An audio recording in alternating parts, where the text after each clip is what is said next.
My next guest will tell you exactly why he doesn't watch CNN. He's a Republican strategist, and he's the host of the Stone Zone podcast. My good friend, Roger Stone. Why don't we do what, Roger? I know you're saying, but I'm letting you say it. Go. I don't get my news from CNN for the same reason I don't eat out of the toilet. I mean, Jake Tapper is not a journalist. He's a propagandist for the Democrat Party. It was incredible to watch the White House Correspondents' Dinner, where they actually gave an award to this fellow Alex Thompson with Axios because he wrote accurately that Joe was mentally slipping. They all applauded, but they all knew, every single reporter in that banquet hall knew, anybody who could watch Joe's actions, his falling down, his mental confusion, the fact that he couldn't even figure out whether to exit stage left or stage right, his talking to people who weren't really there, for example. It was abundantly clear that this was one of the great cover-ups since Woodrow Wilson's wife covered up his infirmities for most of his second term.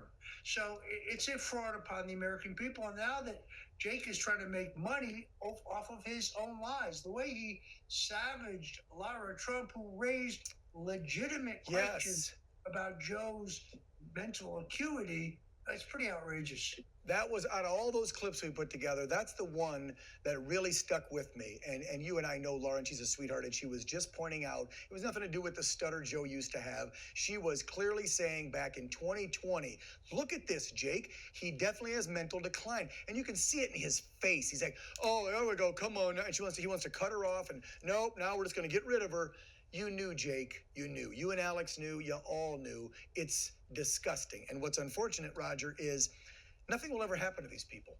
Nobody's ever going to pay for this. Nobody at CNN or MSNBC or the big old three who lied to this country for years about President Trump since 2015, who lied about Joe's cognitive.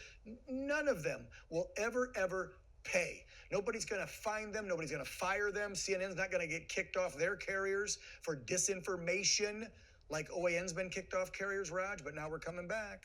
None of that will ever happen. Doesn't that piss you off, Roger? Because it does me. Well, the most amazing part, Dan, of course, is after that disastrous debate, where we literally saw Joe Biden melt down in public. I mean, literally, it was a meltdown. Kamala Harris was among those who said, oh, no, he's sharp as a tack. I remember that. Behind the scenes, he's really honest. So they tried to continue to promulgate this lie, even after it was absolutely clear to anybody with two eyes that Joe Biden was mentally around the bend. And now these stories saying that, well, they thought about the possibility he might need to be in a wheelchair if reelected. This is not who I want with my finger on the nuclear trigger, to be quite honest. And Roger, you and I talked about multiple times over his 4-year tenure that he wasn't running the country. You and I discussed many times, why aren't cabinet members 25th Amending his butt? Now we know, insiders tell Jake, which I'm sure they told him years ago, hey, we kept the cabinet away for the last 2 years. How do you do that, Roger? You've been in the White House with multiple presidents. How do you keep a cabinet away from a president for 2 years? Well, it's very interesting to see the left complaining about the fact that President Trump pardoned a number of the victims of January 6th. But what about Joe Biden's pardons? In other words, in many cases, he pardoned hardened criminals who have expressed no remorse, among others. Yet it now appears that those pardons were signed by an auto pen. Did Joe even know about them? First of all, it's clear Joe never actually signed them. Did Joe even know about them?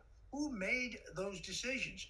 Who's making the decisions to ship billions of dollars to Ukraine, for example? Right. Who was actually making those decisions? I think it's abundantly clear, Dan, that Joe Biden wasn't deciding anything. Especially those last couple of years, I think all 4. Wow, that is scary, and thank God enough of the American people saw the light last November to save us from more Democrat rule. Roger Stone, check out his show, The Stone Zone. As always, Roger, have a great weekend. Best to you and the wife. Take care, sir.